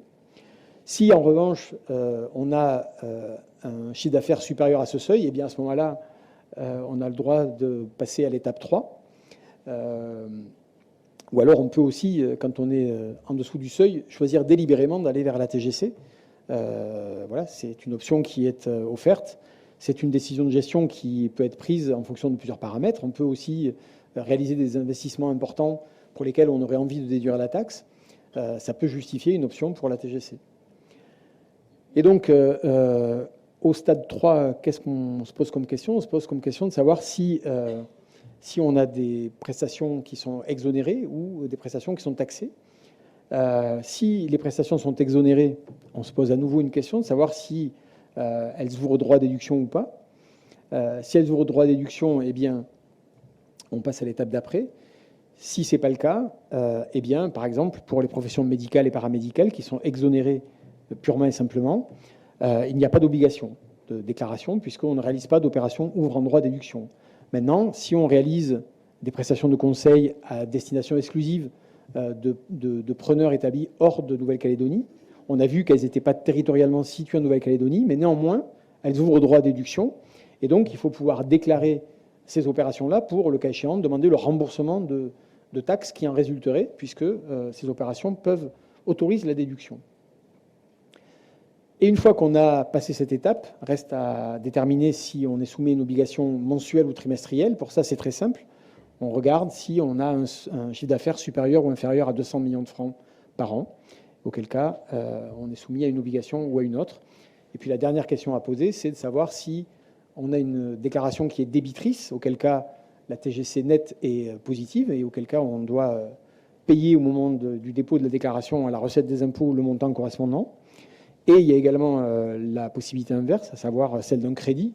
Je vous indiquais tout à l'heure qu'on peut être en crédit lorsqu'on réalise un investissement conséquent, par exemple.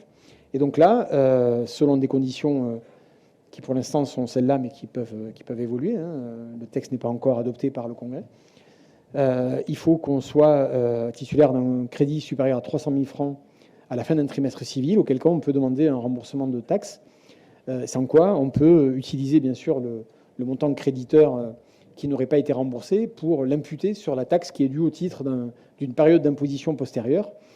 Et d'une certaine façon, on va se servir de ce crédit pour payer l'impôt à venir. Voilà, j'ai été un peu long, j'en suis désolé, j'ai un peu débordé. Et je passe la parole à l'interlocuteur suivant. Merci de votre attention. Merci.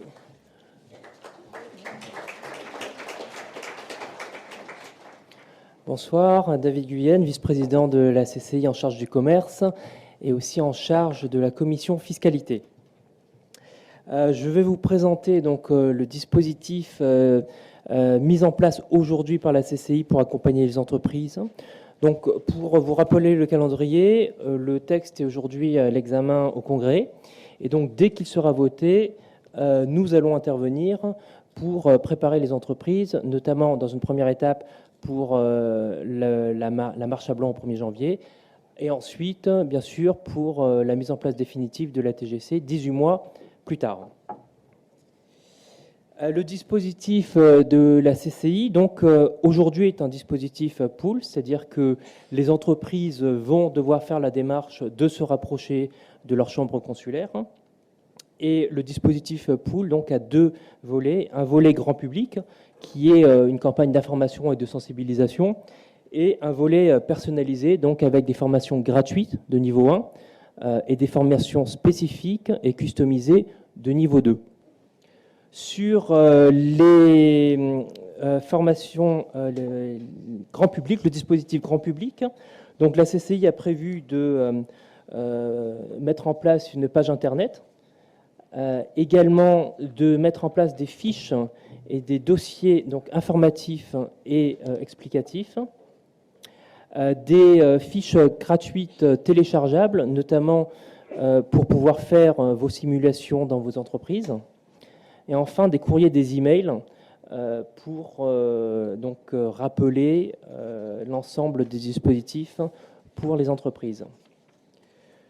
Sur la formation donc personnalisée, ce que nous avons prévu aujourd'hui, donc c'est sur demande de l'entreprise et au sein de l'entreprise, donc d'évaluer l'activité des entreprises, de clarifier donc les mécanismes de la TGC, de mesurer un point important, donc de mesurer l'incidence de la TGC sur la structure d'exploitation. Ce point est notamment important dans le cadre d'un dispositif ou non qui sera mis en place sur la compétitivité et prix. De transférer donc des outils d'aide à la décision et à la déclaration, et enfin d'informer les entreprises sur les équipements, les matériels et les logiciels. Donc concrètement, comment ça va se mettre en place ? Donc, à partir du top départ donc du vote de la loi par le Congrès, donc nous allons en interne, la CCI va être la CCI et les formateurs des autres chambres consulaires vont être formés par la DSF. Ensuite, donc, nous allons dérouler les dispositifs à la fois donc grand public, ce que vous voyez en haut, information et sensibilisation, et ensuite les dispositifs personnalisés, donc niveau 1 et niveau 2. Donc les niveaux 1 et niveau 2 sont ciblent essentiellement donc les chefs d'entreprise et ensuite les personnes donc des chiffres, donc les comptables,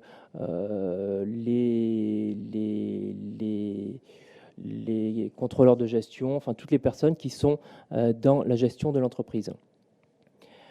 Ce dispositif donc sera aussi déroulé après la mise en place de la marche à blanc, donc jusqu'à J+9, donc 9 mois après le 1er janvier 2017.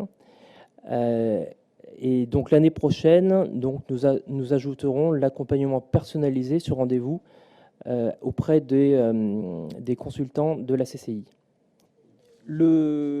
Clairement, donc, ce dispositif aujourd'hui, c'est par rapport aux informations donc, telles qu'on les a eues il y a quelques mois, en fonction des dates effectives des votes. Il est possible que ce dispositif soit renforcé en coopération avec le gouvernement. Donc merci pour votre attention. Nous allons vous laisser la parole. Juste pour préciser, vous avez donc l'ensemble de la conférence disponible sur cci.nc et évidemment tous nos services donc, sont à votre disposition, même par téléphone, si vous voulez des renseignements complémentaires. Bonsoir. Moi, je suis dans le milieu touristique. Comment ça va se passer au niveau de l'hôtellerie, de la restauration? La TGC sera de 11%, si j'ai bien compris. Donc, quand on ira au restaurant, on ne paiera plus. On va payer 6% de plus. Ou quand on ira à l'hôtel, Étant donné qu'il y a une taxe sur l'unité hôtelière en province sud et la TSS en province nord, on va augmenter les tarifs.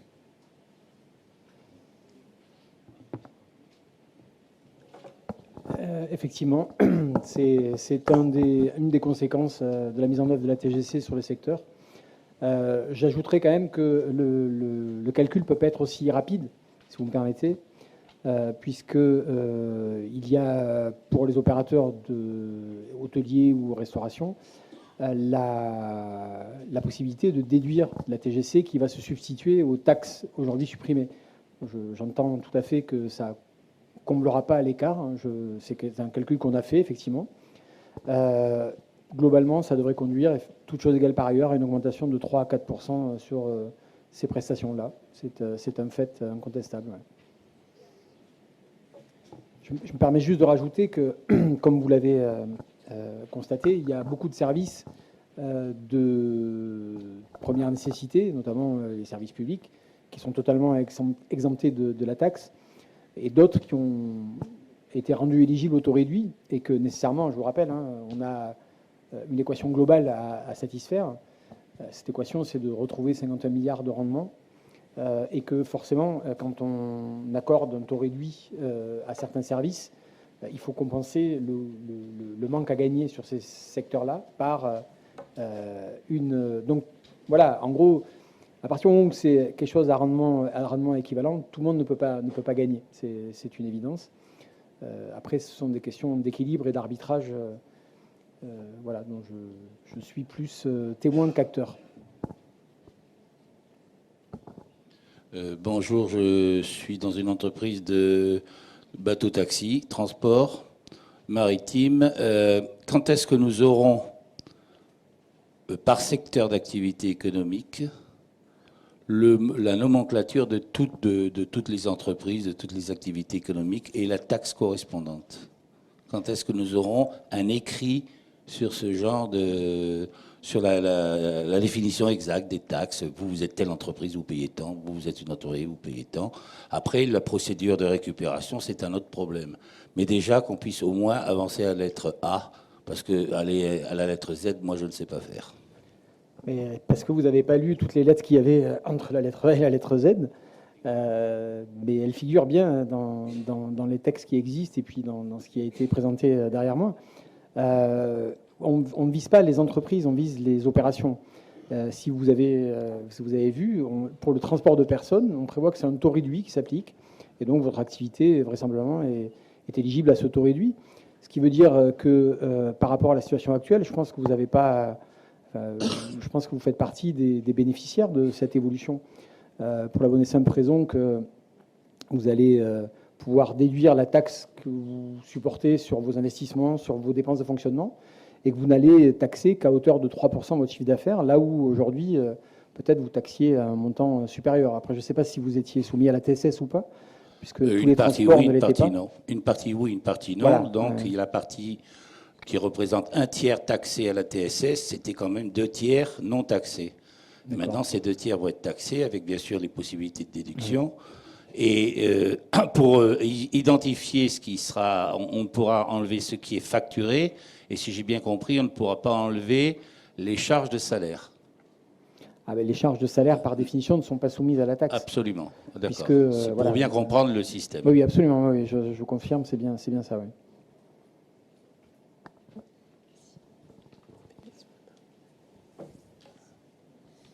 Oui, bonjour. J'ai une petite question. Vous avez dit que les défiscalisations métropolitaines, elles étaient exonérées. Et vous mettez les logements sociaux et les investissements productifs. Mais du coup, la Pinel, elle n'est pas exonérée.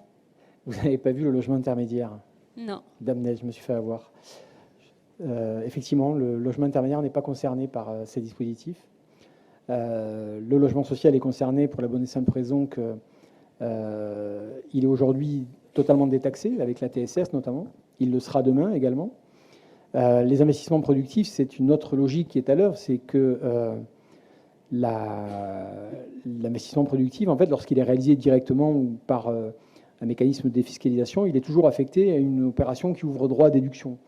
Et d'une certaine façon, on a simplifié en exonérant ces opérations-là de manière à éviter que bien, la livraison du bien au véhicule de portage soit soumise à la taxe, que la location de ce même bien par le véhicule de portage au bénéficiaire local soit lui-même soumis à la taxe, sachant que toutes ces opérations, étant réalisées entre assujettis et pouvant faire l'objet d'une déduction, c'est la totalité, en définitive, de cette taxe qui serait déduite. Et donc, taxer ces opérations n'a aucun intérêt du point de vue budgétaire et n'aurait pour seul but, enfin, pour seule conséquence, de complexifier les obligations déclaratives. C'est la raison pour laquelle il y a ce dispositif qui est, alors qui n'est pas aujourd'hui prévu dans la loi du pays, mais qui va y être intégré par amendement. Le logement intermédiaire, c'est une solution une situation un peu différente. Aujourd'hui, le logement intermédiaire supporte très largement le coût des taxes à l'importation, le coût sur les matériaux, le coût des taxes de la TSS dans le processus de construction, puisqu'elle s'applique aux travaux immobiliers. Demain, de la même manière, ces travaux immobiliers seront soumis à la TGC. Et donc, l'application de la TGC devrait conduire à un résultat à peu près comparable à celui de la fiscalité actuelle, sachant de surcroît que pour les opérations immobilières, il y a encore des évolutions à prévoir dans le texte, hein, notamment il est question récemment d'un taux spécifique, mais pour l'instant rien n'est arrêté à ce sujet. Et donc dans le logement intermédiaire, le fait qu'il n'y ait pas cette exonération comme elle peut avoir lieu dans le domaine du logement social ou pour les biens d'investissement productif conduit à un résultat normalement équivalent à celui qui est aujourd'hui constaté avec l'application des taxes qui sont supprimées. Encore une fois, là, ce sont des sujets sur lesquels le gouvernement est très attaché à assurer l'innocuité de l'évolution fiscale, en quelque sorte. Donc voilà pourquoi le logement intermédiaire n'est pas spécialement visé dans ces dispositifs d'exonération. Bonsoir. J'ai une question un peu d'ordre général. Au jour d'aujourd'hui, quand on saisit en comptabilité une opération, on saisit une ligne comptable. Typiquement, je suis dans n'importe quel magasin, je saisis le montant de TTC. Par rapport au fait qu'on puisse déduire la TGC, il faudra à chaque fois que maintenant nous saisissions 2 opérations pour une facture. Là, je parle d'une facture. Pour nous, entreprises, on saisit peut-être 50 ou 100 opérations, 500 factures. Ce qui veut dire que, logiquement, on doit passer 2 fois plus de temps à saisir nos factures, ou quand on a des comptables extérieurs, ils vont aussi passer 2 fois plus de temps. Qui va prendre en charge le surcoût lié à la saisie, le temps passé de façon supplémentaire sur la saisie de ces factures en doublon, entre guillemets? Je ne sais pas quel type de réponse vous imaginez que je puisse vous apporter, mais assurément, ça sera une charge de l'entreprise. Il faut reconnaître que cet impôt a beaucoup de mérite. Il a aussi des coûts de conformité. La tenue d'une comptabilité un peu plus complexe en fait partie. Je vais juste remarquer que il faut regarder de manière un peu plus globale. Quand vous êtes dans une situation d'un commerce, aujourd'hui, quand vous avez un commerce et que vous importez des biens, vous payez les taxes à l'importation, et si vous revendez les biens dans 3 ans, eh bien pendant 3 ans, vous avez porté les taxes à l'importation. Demain, vous importez les mêmes biens, vous déduisez la taxe en intégralité au moment de l'importation. Vous avez on va dire un gain de trésorerie qui est assez significatif. Ça dépend des activités, mais quand on est dans l'hypothèse que vous indiquez là, où vous vendez des biens, il y a un avantage assez significatif en termes de trésorerie. La contrepartie, c'est qu'il y a effectivement peut-être d'autres coûts de conformité à assurer dans ce nouveau mécanisme. J'en conviens. Ma question serait de savoir, vous aviez expliqué qu'il y aurait un coefficient de déduction, de déductibilité, et vous l'avez expliqué assez rapidement. Est-ce que c'est possible de revenir dessus, s'il vous plaît? Oui, bien sûr. Donc en fait, il y a un principe, hein, c'est celui de l'affectation des dépenses. Ce coefficient n'a vocation à s'appliquer que pour les dépenses qui auraient une double utilité. En gros, on peut très bien imaginer qu'une dépense, quand même une entreprise réaliserait des opérations exonérées, des opérations taxables, les unes ouvrant droit à déduction, les autres non. Il pourrait y avoir des dépenses spécifiques fléchées vers les 2 types d'activités sans qu'il y ait besoin de déterminer un coefficient de déduction. Là où la question va se poser, c'est lorsque certaines de ces dépenses vont être affectées à la fois à l'une et à l'autre. Là, il va falloir déterminer la proportion dans laquelle elle est affectée à l'une plutôt qu'à l'autre. Je prends un exemple très, très simple, qui est un peu la tarte à la crème de la déduction. C'est vous réalisez dans un immeuble qui est le siège de l'entreprise, à la fois des opérations taxables, des opérations non taxables.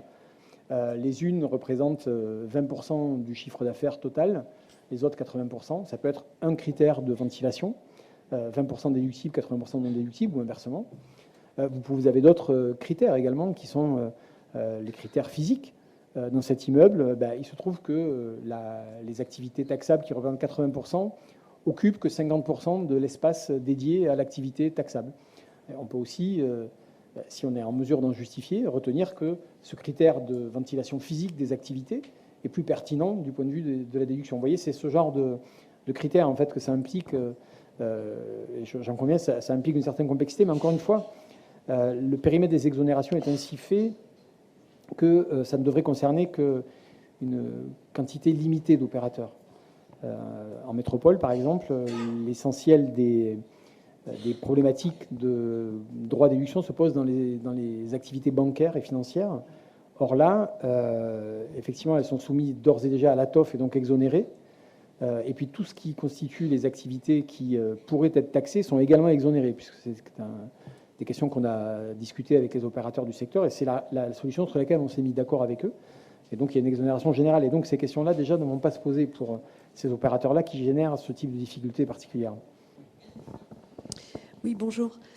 Pour arriver de métropole depuis l'année dernière, où j'ai donc vécu 3 changements de TVA, puisque j'étais dans l'hôtellerie-restauration, je me permets de me demander pourquoi vous mettez l'emphase sur la formation des gens à une mécanique qui est finalement très, très simple quand on l'a compris, mais qui est très complexe au niveau comptable. Et pourquoi ne pas plutôt permettre l'évolution des logiciels de gestion en tenant compte de cette mécanique déduction, taxation, qui est la plus complexe à tenir sur, je rejoins la question de la dame, le nombre d'écritures que l'on va avoir à saisir. C'est-à-dire le logiciel de gestion, il fait le travail que vous allez nous demander de faire à la main pratiquement, tenir compte de toutes les déductions dans la comptabilité sur chaque facture, c'est pas un exercice très facile. Je ne peux qu'en convenir. Après, voilà, le choix est fait de mettre en place un système de TVA en Calédonie.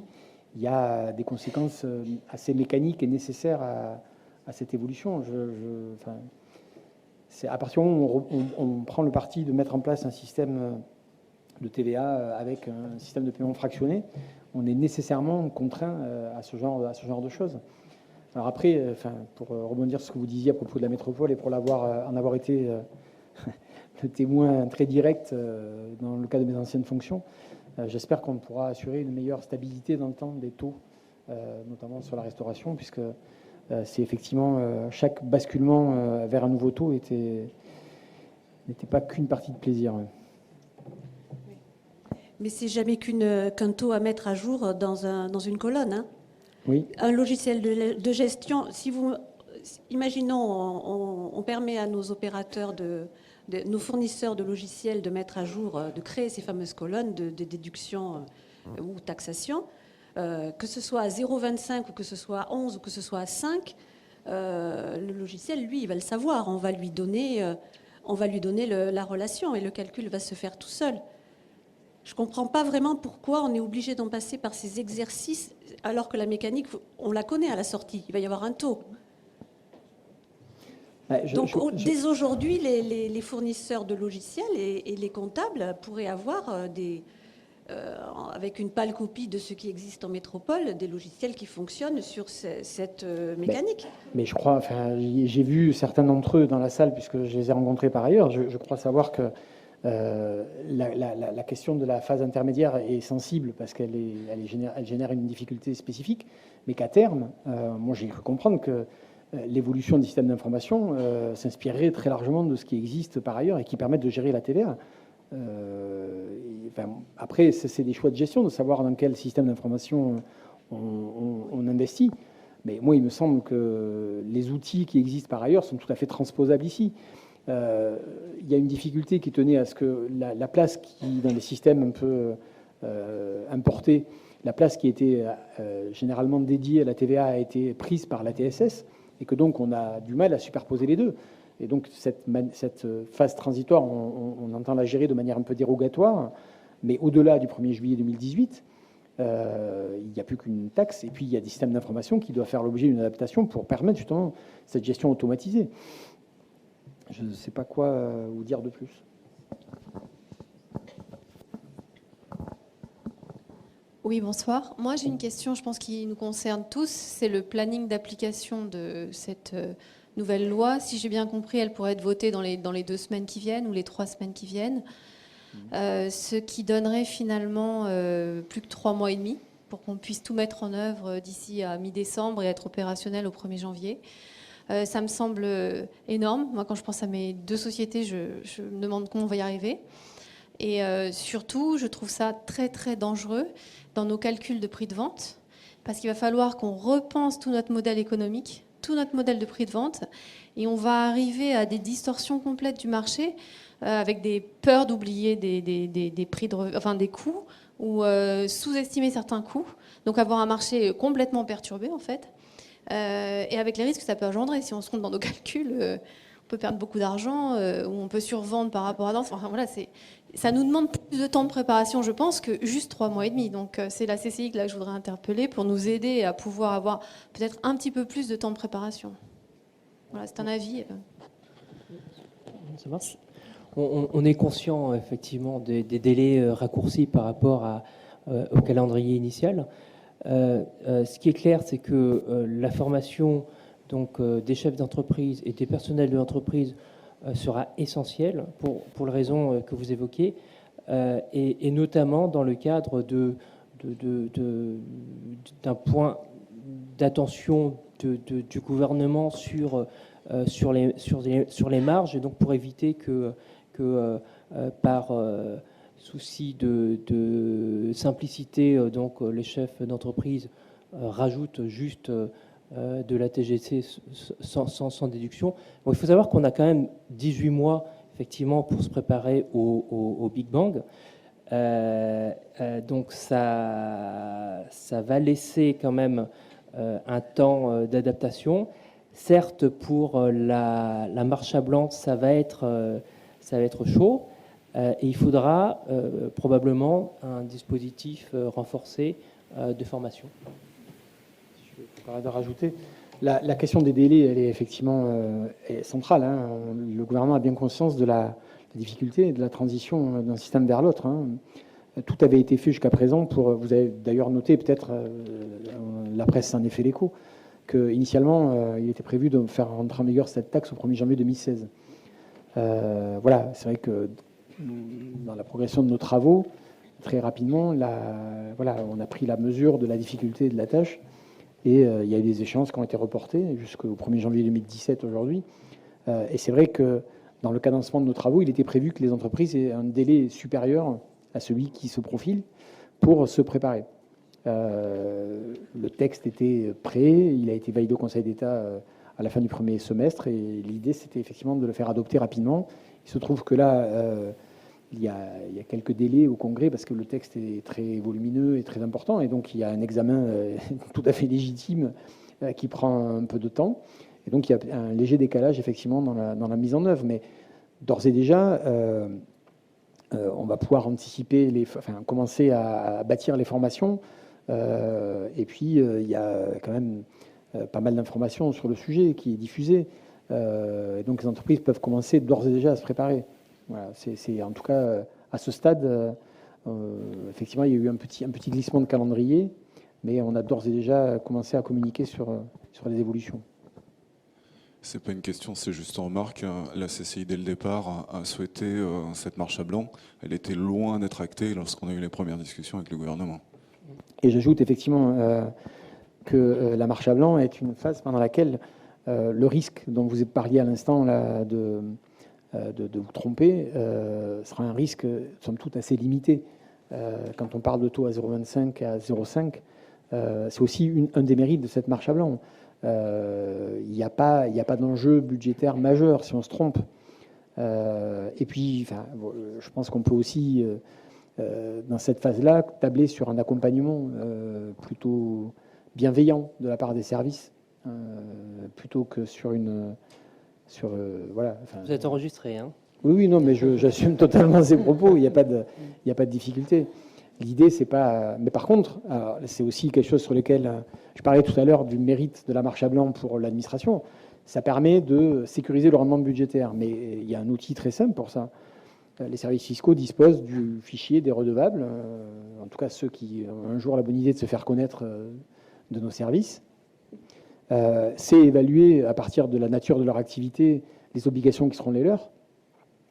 Ce fichier, on va le constituer dans les semaines et les mois qui viennent. Et pendant la marche à blanc, il suffira de vérifier que chacun s'acquitte convenablement de ses déclarations. Ceux qui ne le feraient pas, on aura vite fait de les identifier. Et puis, il existe quelque chose qui est assez utile en matière de procédure fiscale, c'est ce qu'on appelle la taxation d'office. Quelqu'un qui a déclaré un chiffre d'affaires au titre de l'année précédente, qui ne déclarerait pas la TGC, ou pour des raisons indépendantes de sa volonté, ou délibérément pour des raisons de refus de la taxe, par exemple, on pourrait très rapidement lui dire, sur la base du chiffre d'affaires déclaré à l'IS l'année d'avant, par exemple, ce dont il serait redevable dans la vraie vie à partir du 1er juillet 2018, et lui rappeler que on garde ses coordonnées et que le 1er juillet 2018, on aura une attention peut-être un peu plus particulière sur son cas. Voilà. En gros, l'idée, c'est, encore une fois, de sécuriser le rendement budgétaire, c'est-à-dire de fiabiliser en quelque sorte le fichier des redevables à l'impôt, du point de vue de l'administration. Donc ça veut dire peut-être, pour en finir, peut-être un peu de bienveillance, mais pas de laxisme non plus. Bonsoir. Vous parlez d'un fichier donc, qui répertorie tous les gens qui payent actuellement la TSS. Est-ce que vous dites que vous pouvez donc, vous retourner vers ces personnes pour exiger, si elles ne déclarent pas la TGC par la suite, est-ce qu'il n'est pas possible, dans le même ordre d'idées, d'indiquer à chacun des personnes qui est soumis actuellement à ce TSS le type d'imposition qui lui sera appliqué plus tard, selon son activité? Je comprends votre question. Hein. La difficulté, c'est que les services fiscaux sont très, très performants. Hein. Je peux en témoigner pour y être depuis une année. Mais ils ne sont pas non plus dotés de moyens démentiels. Donc, c'est difficile de faire la démarche dans ce sens-là. Mais pourquoi pas, on peut essayer de l'envisager. Parce que la vraie question, c'est de savoir vers quoi on va découler selon l'activité qu'on a. Alors ça, c'est tout le processus de formation qui a été présenté tout à l'heure et tout le dispositif d'accompagnement qu'on va mettre en place avec les chambres consulaires qui permettra à chacun d'avoir une idée de ça. Et puis, dans ce dispositif de formation, il y aura des questions qui seront posées, il y aura des cas individuels qui seront évoqués et on est là, bien sûr, pour répondre à ces questions. Donc l'idée, c'est pas de laisser des personnes totalement interdites devant un texte qui peut apparaître un peu complexe. L'idée, c'est vraiment de donner à chacun les clés pour comprendre la manière dont il doit être traité. Mais je pense qu'il est préférable que ce soit celui que ce soit l'opérateur économique qui fasse la démarche qui fasse cette démarche-là. Et je pense qu'il y aura un numéro vert qui sera mis en place aux services fiscaux. Il y aura une foire aux questions qui sera publique. Chacun pourra, dans le méandre de ces multiples questions, trouver peut-être la solution à son cas particulier. Et puis si elle n'existe pas, eh bien, à son tour, poser une question qui permettra d'avoir un peu plus de visibilité. Et juste pour compléter, le dispositif donc, a mis en place les chambres consulaires donc, pour former et recueillir les avis des ressortissants pour justement éviter peut-être des gênes que pourraient avoir les entreprises sur des questions légitimes Donc éviter de les poser directement, par exemple, aux services fiscaux. Garder un climat de confiance et d'entraide. Alors ça, j'aime pas trop entendre ça, parce que ça veut dire que s'il y a un climat de confiance ailleurs, ça veut dire qu'il y a un climat de défiance au sein des services fiscaux, et c'est quelque chose que j'ai un peu de mal à entendre, même si je comprends que des relations entre l'administration fiscale et ses usagers, puisque c'est comme ça qu'on les appelle désormais, sous d'autres latitudes, n'est pas optimale. Et j'espère que la TGC, justement, sera l'occasion peut-être de changer un petit peu cette approche et cette défiance.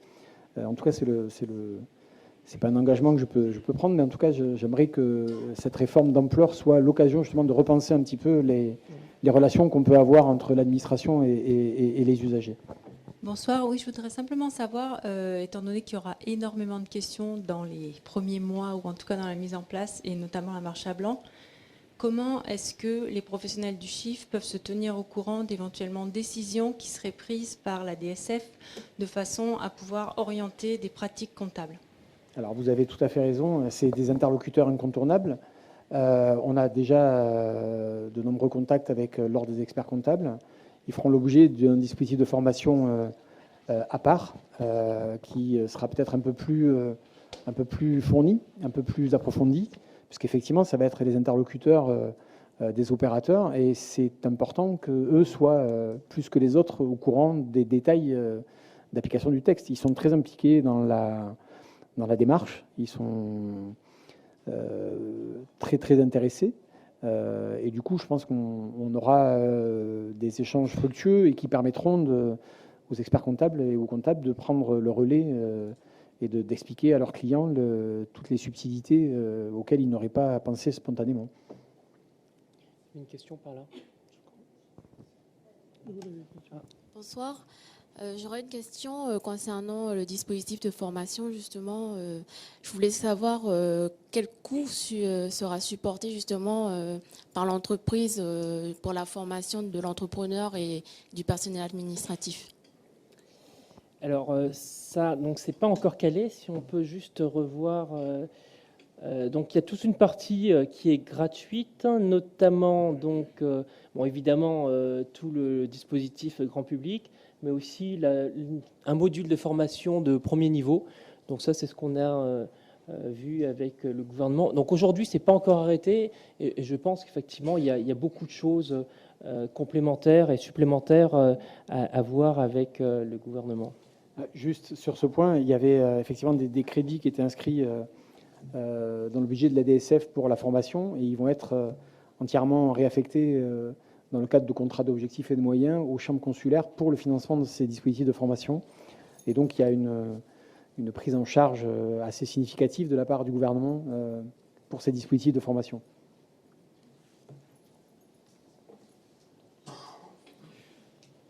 C'est bon ? Donc je crois que la conférence est terminée.